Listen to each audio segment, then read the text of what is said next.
تو اس لیے پھر علیحدہ ڈالتے ہیں ان کو. اچھا، یہ دوسری نسل کے جو ہیں وہ ان کو کیوں الگ الگ رکھا ہوا ہے اور ان کو کس طریقے سے پالنا پڑتا ہے آپ کو؟ سر یہ بڑے ہیں تو اس لیے ان کو علیحدہ رکھا ہے.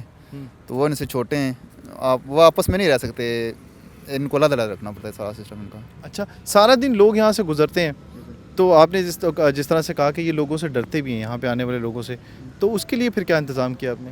سر اس لیے ان کو اندر جھاڑیاں چھوڑی ہوئی ہیں, ان کو جنگلی ماحول دیا ہوا ہے کہ یہ ڈرے نا. ابھی یہ مانوس ہو گئے ہیں سر, ان کا ایک جگہ ان کو ملی ہے پراپر.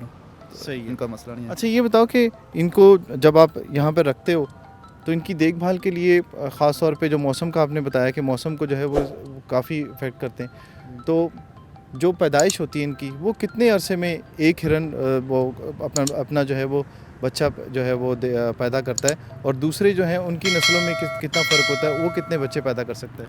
سر جی یہ ہرن کا ہے کہ سسٹم میں ان کا ماشاءاللہ 5 ماہ بعد ان کا بچہ ہوتا ہے. جی بس ان کا اتنا فرق نہیں ہے سر, تینوں نسلوں کا تینوں نسلوں کا ایک سسٹم ہے سر.